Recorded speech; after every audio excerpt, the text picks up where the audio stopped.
really scrappy and the Aatrox is down to fight you, you can potentially find some solo kills. Then you also transition into a mid to late game AoE team fighter. Something I want to talk about in-game is how good Maokai's ultimate is at throwing off or thwarting the level of engage. You know, like a Leona, like a Kennen.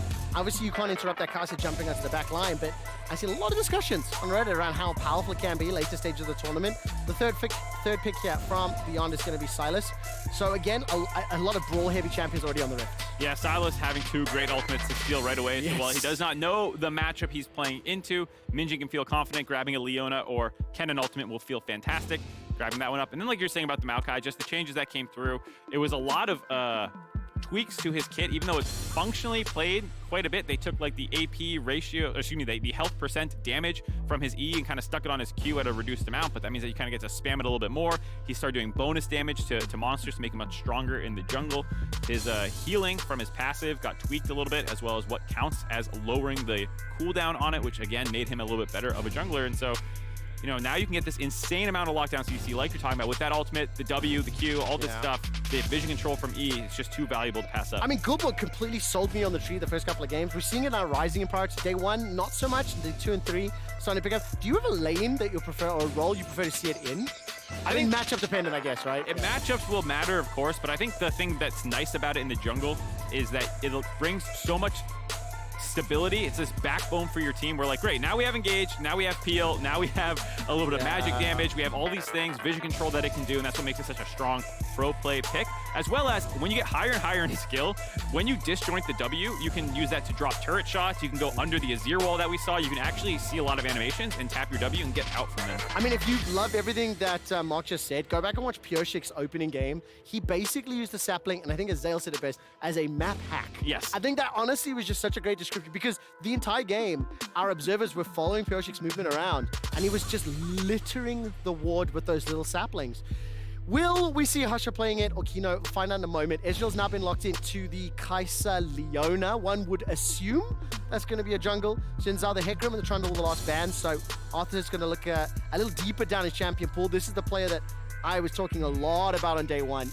Player that led the charge for Chiefs down in the LCO. And he's going to have to try to find someone to disrupt BYG to keep Chiefs hopes alive. Yeah, we'll have to see if Arthur can put the team on his back. Right now, Chiefs not only looking for the first win in this tournament, but also this year for Oceania, with Order in MSI going 0-8. They have not found a win at international competition yet this year. A lot of people were very excited about Chiefs for how much they dominated in summer, split their own region, put some expectations on them that they should be able to make a little bit of noise in the group stage, and not finding a win yet. Definitely feeling tough for them. They pivot off the Ahri. I thought they might go for this very scrappy comp where you have this ZHao running between top and mid, trying to make fights happen. Still a similar idea, but a little bit more controlled than what Jet, I think it was, who on the desk was looking for from Taliyah, having a roaming mid laner. I mean, the thing that I also really like about that Weaver's Wall can be hugely influential in kind of a similar way to what the Nature's Cross can do in terms of disrupting a fight, stopping engages, like really slowing things down. So it can be used to great effect in any of those objectives. And with the Alistar now locked in, we've got the 2-team composition secured. How do the respective teams want to win their games? I think for the side of Chiefs, it's about getting mid-jungle 2v2 prio and then roaming into side lanes where you're probably making dives happen with that Leona's best champion and one of the best champions for Chiefs as a whole. And there's nothing that they were able to find that punishes that kind of high prioritization where most people just let Swain go through. I mean, I think that Swain as well is definitely another one of those sort of sleeper picks that we're seeing pop up a little bit more. I think Mad Lions used it for a win earlier today. It was banned out by the Evil Geniuses when they targeted Chiefs, as you mentioned already. That sort of favored pick. But right now on the Taliyah, we'll be facing down against the Sylas. Minji's going to be looking to push in as you would anticipate until that thread volley can work. And right now, we're already seeing just defensive start from BYG. Yep, I think Beyond's going to play this one pretty safe for the entire game. We've seen a couple times now where teams feel like that they have the advantage. There's a lot to play for. They start going for safer, sturdier picks. I do want to comment on the Aatrox comment because I was trolling Reddit last night and I saw some people wondering about why you do it. One reason is the comment itself. Obviously, if you're just going to be into range matchups, you can land your Q1 tipper. That knockup will guarantee that the comment lands and allows you to get some decent trades throughout what is usually a pretty tough lane phase. The other thing is in the first tree, getting the nullifying orb. Knowing that you might get dove, you might see ganks come your way, being able to negate some of that burst that the Kennen's able to throw down, stuff like that. Nimbus Cloak with your ultimate as well. People often go, you go flying in there, stuff like that. I mean, when you combine that also with the damage that's going to come out from that 3-talent strike, Audacious Charge, from Arthur on that ZHao. I mean, it definitely makes sense. Right now, Wako and Kino, they're going to be a little bit later to lane. They did stick around and help Husha out just for a brief moment. At Kaisa and Leona, gonna try to bully as much as they can. This is where Kino decides to move around the map as Topoon already starting to chuck down those autos. He's got himself that Q already leveled up, and Young taking a lot of damage. Zenith Blade tagged out. This is level 1 fight. Aladoric is losing this trade quite dramatically. However, trading a little bit of HP on Wako. Yeah, getting some trades, knowing that they're going to hit the level 2 power spike first. Sometimes you can, find that angle where you get in, get that right as you kind of fly in there. But just trading out evenly, getting some pressure in the bot lane. We also have the fact that Arthur started top 2 bots clear. Means that you want to get Prio down there. Maybe they can set up an early roam out of Taliyah or something. All right, now Husha's going to start on that red buff. I'm keeping a close eye on the positioning from Arthur. I'm sure if you have watched the Chiefs games already, you know that he was by far and away the best jungler from the LCO. And as far as Chiefs were concerned, the team, the super team, they only dropped that single game all summer long. All year, because of just the 2. Instead, Arthur's now already on that screen. Decided to peel backwards. All 3 lanes are pushing into Beyond, so there's not a huge amount of options for Arthur laning-wise, hence the reason he's going blue buff. And that's kind of what we're talking about with Beyond playing this more defensive style in this game, knowing that they're not going to be able to win early on. Does give Chiefs the opportunity to call their own plays. And like we said, Taliyah on the early move. MarkZ is exactly what you wanted to see. They fancy the dubs, not enough minions.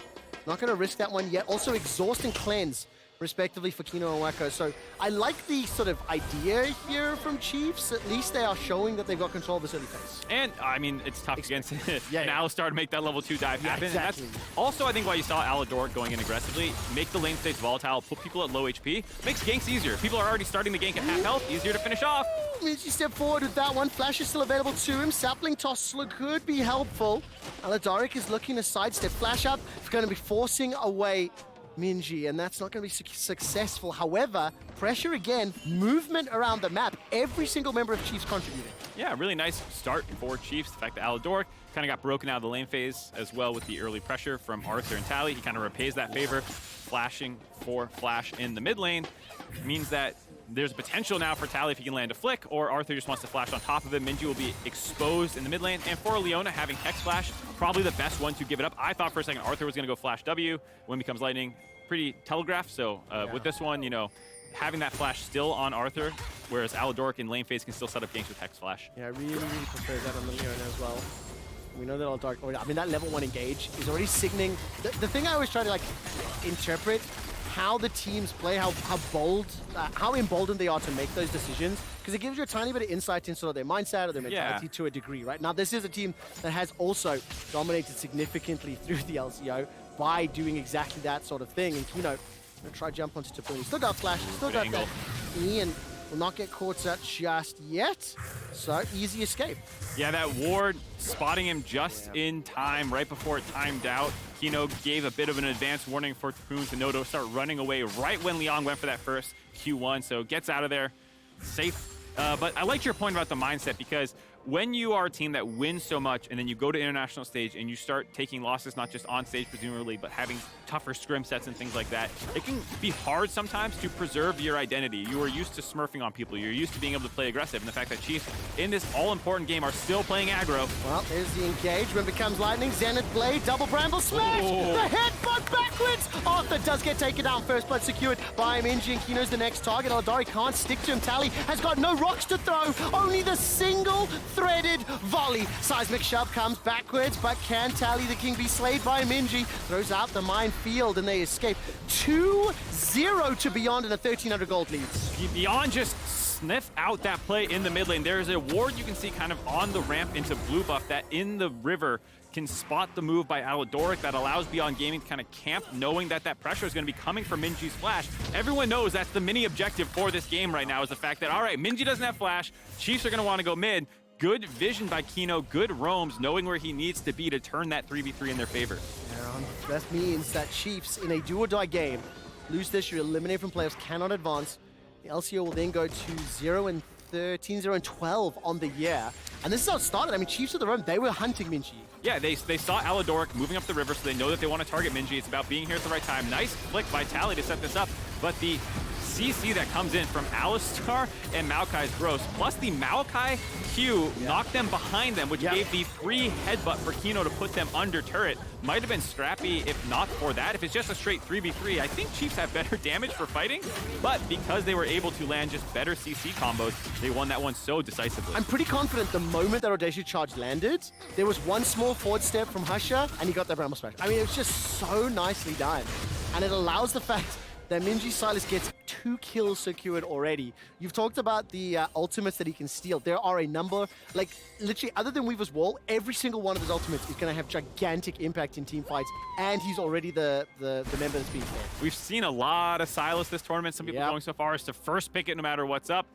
It's a champion that when they get going, it's pretty tough to stop a Sylas. He scales so well. The AP ratios on his kit are actually disgusting. I think Hijacked Solar Flare is, in my opinion, the most OP of all the ulti that he can see. Yes, the Slicing Maelstrom's great, but that is conditional on him either landing the chains or, you know, them being on top of him.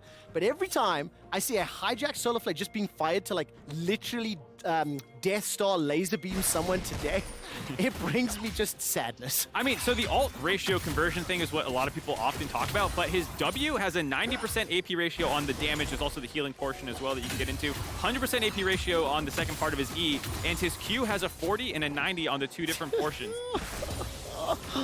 Those numbers are huge. The Zenith Blade connects before the Arcane Shift, and Wako is smackoed. Will be burning down. It's not yet. He's not dead just yet. Arthur will be able to secure this one as Raes flashes forward, followed up by Aladoric, and it's Arthur that gets the kill first of the game for Chiefs. All right, Chiefs not out of it quite yet. Aladoric getting on top of Wako, finding that kill.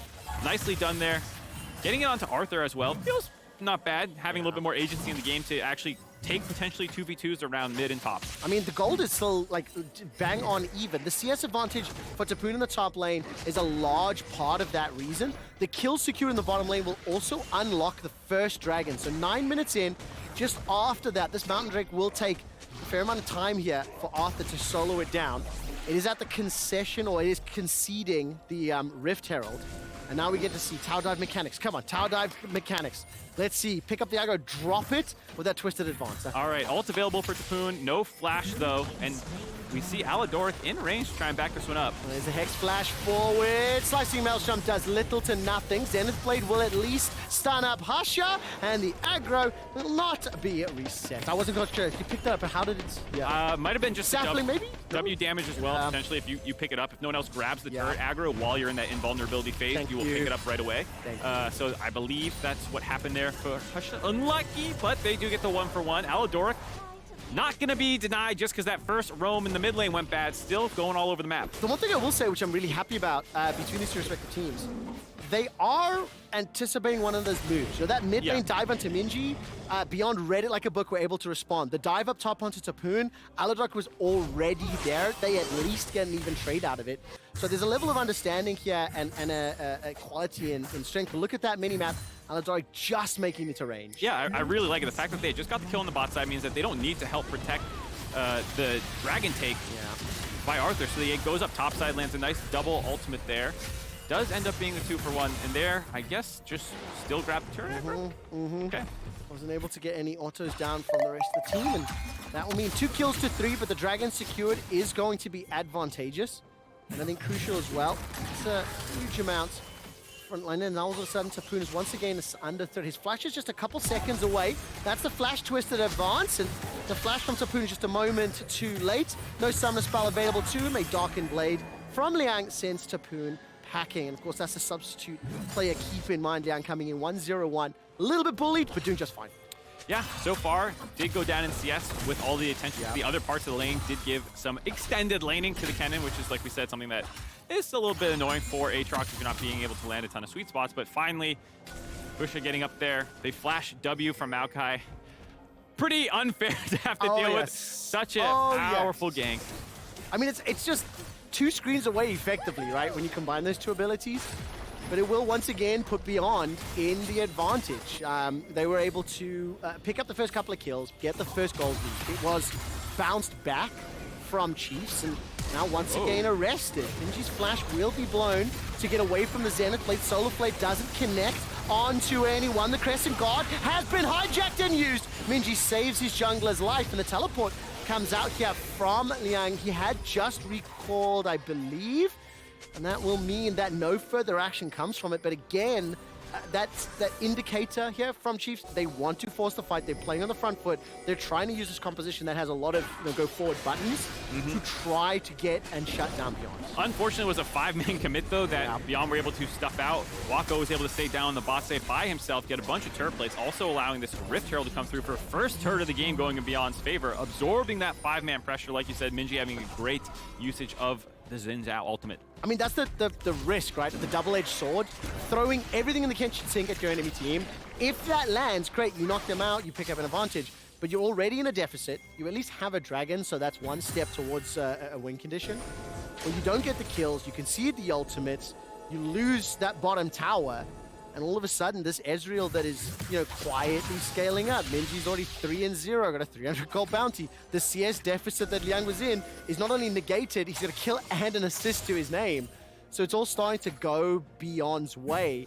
If you were to look at your crystal ball a little bit further into the game, Mark, do you prefer one composition sort of scaling? Let's say either just raw power or maybe ease of execution? I would say a little bit both to Beyond Gaming.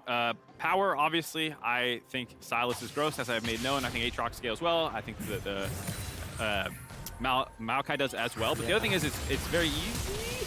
Why not? Flash away, slicing Maelstrom, Solar Flare, SS, suck! That engage did not work as Liang literally just dashes and flashes to safety. Yeah, the E lands, but during that time that you're going out there, you can still get some abilities out. And so Aladoric had already kind of seemed like buffered his ultimate to go where the E landed, not where the flash ended up taking him. Yeah. So unluckily not able to chain CC him. That means Kennen ult's not able to get on top of him exactly either. If I were in game with Chiefs and you see these very small differences, because the almost exact same thing happened mid lane. Aladoric trying to jump into didn't get the abilities down.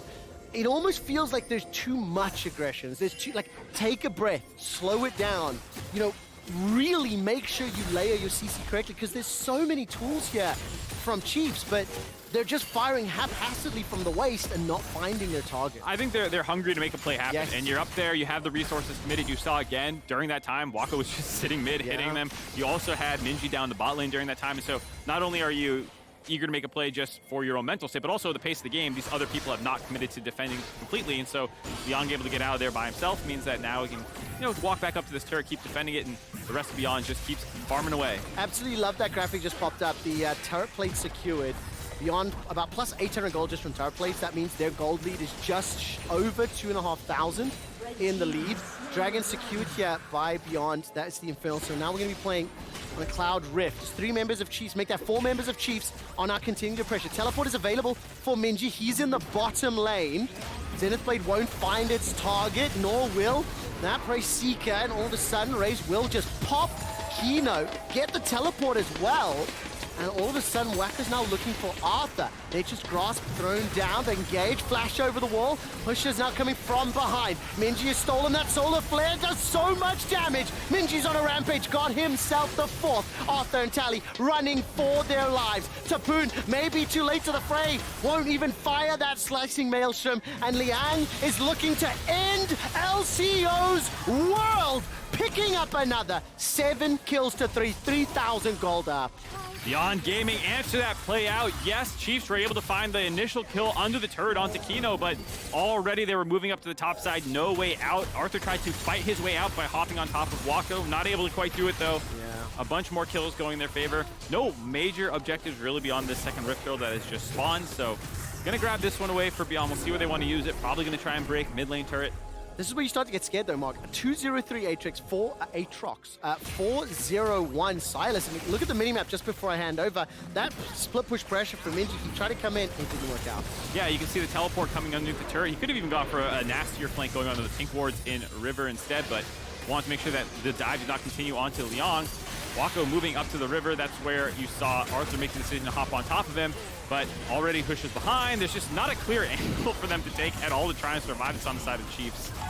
Very difficult, and you see the power of that Maokai so sticky once he's in the chase down sequence. I've got this feeling in my stomach that Beyond Gaming's advantages, most of them have come from punishing the overreaches from Chiefs.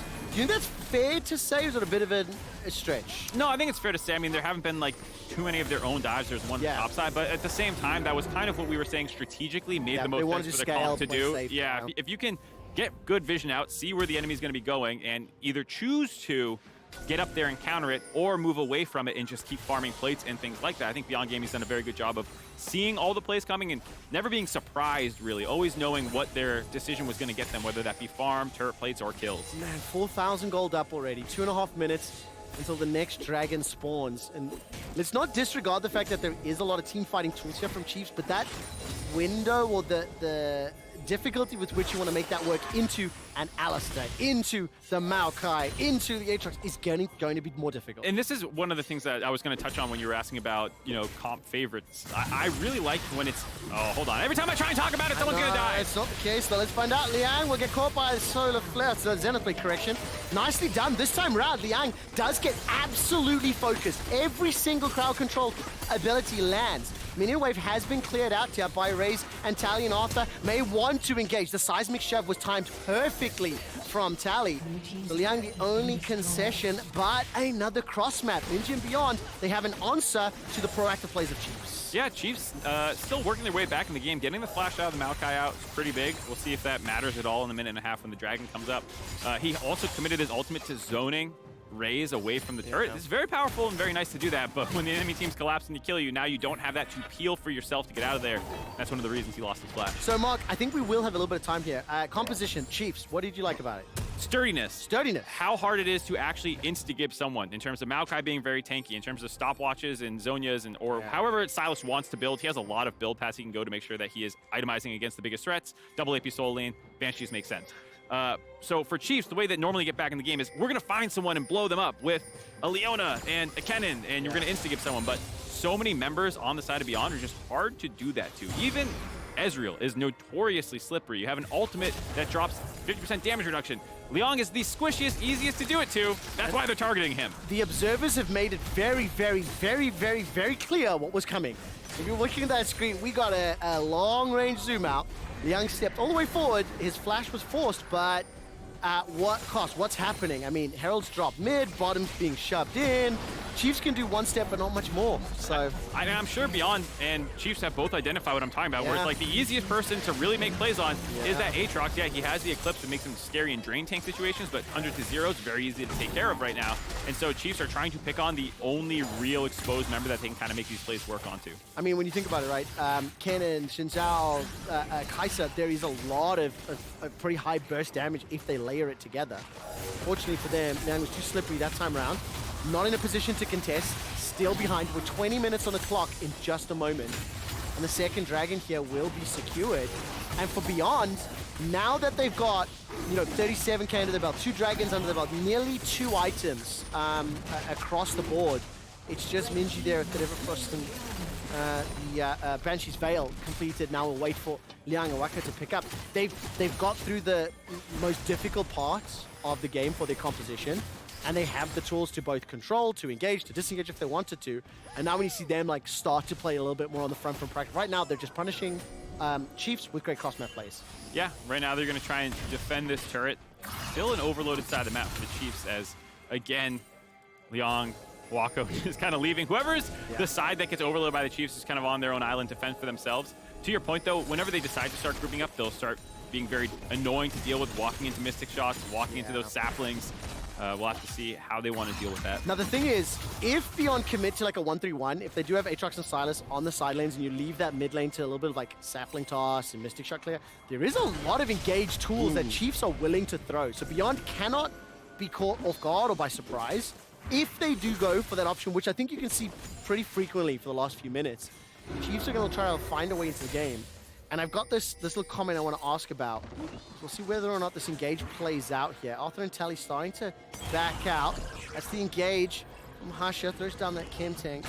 Not going to be able to find it just yet. But I haven't been able to get this comment out of my head. I saw on Reddit last night saying that the way that weaker teams can beat Asian teams is the way that we're seeing these emerging regions beating the likes of NA and EU respectively. Maokai. His ultimate is the single most powerful tool. Now, I'm embellishing the comment a little bit, but the point that I'm trying to make was that Nature's Grasp ultimate is so influential at, you know, stopping flanks, stopping engages, kind of the zone control it gives you can be the difference maker. And I haven't had a chance to talk about it, so I'm just throwing it at you right now, live on air. What do you make of that concept, philosophically? I think it's a very strong ability. Is it enough to suddenly... Close the gap? Yeah, I don't know if it's quite that potent. It is situationally strong. I guess normally we say situationally strong, you talk about it only being good in one situation. Yeah. I'm saying it's generally good. Multiple, yeah. You can use it for zoning off the turret like we saw. We can use it for disengage. You can use it for engage. Like secondary engage more than primary, right? Yeah, well, often what you do, I forget which Maokai I was watching, do it, but you, oh, hold on here, Kino. All right, he's gonna jump on. Takes a little bit of damage there from Arthur and Raes. Weaver's Wall comes in, insta-stun, goes golden. Tally might just get whacked in the river as Wako is now continuing to chase him down. Minji going low, 300 HP left. Aladoric stays alive. 1, 2 more members. 3 are falling, and Beyond Gaming are looking for the ace. Raes is firing as he runs for the hills. It's 3 members killed by Beyond. Beyond Gaming reacts once again to the Chiefs' aggression, trying to jump on top of Kino, but like I was saying, for support, he's a notoriously tanky champion on the Alistar. Gave them time to react and collapse on top of them. The Baron situation still a little dicey, but with this teleport coming back in, should stop Topoon and Raes from being able to do anything. I mean, you picked up that Hourglass as well, and as it stands, that might just be the final nail in the coffin for Chiefs for the LCO. They lose this, they are eliminated from playoffs. It is a significant deficit to be in, and compositionally, there are a lot of reasons to favor what you're seeing from Beyond. Yeah, absolutely the case, especially with that Baron buff on now. They've been 1-3-1 this entire time. Here it is, Kino stepping forward. They're trying to blow him up to half his health after committing a fair amount of resources already. Gives time for all these plays to come in. It was a little dicey. Minji coming in from the flank, a little bit ahead of the rest of the teleports, kind of giving himself up as a target to almost die, but the fact that he stole the ultimate from the ZHao, able to stay alive a little bit longer once he got that off, and give the angle for the rest of his team to find that chase down. When you see the HP bars, Mark, they're so, like, it feels like it's so close. It feels like that Slicing Maelstrom combination plus the Raes as well as Tally damage did a lot. But they're behind in gold, they're on the retreat as well, and unfortunately their initiation attempts, time after time, did not garner them the opportunities they wanted, and maybe the opportunities they needed. So now they find themselves in this gigantic deficit, 40 seconds as well, until the Cloud Drake is up, and that'll put Beyond onto Soul Point. It's just starting to look like the Chiefs' run at Worlds will be eliminated from playoffs. Now they still have one more game to play tomorrow, and looking to play Heartbreak will be all that's left for them. I mean, you can always play Upset. Oh, yes. We'll see if they can do it. It was against North America MSI 2021, where Pentanet boomed C9 out of the MSI knockout stage. And there's that incredibly versatile ultimate once again from Husha. Nature's Grasp throwing down. Tower is secured. Beyond have had all the answers all game long.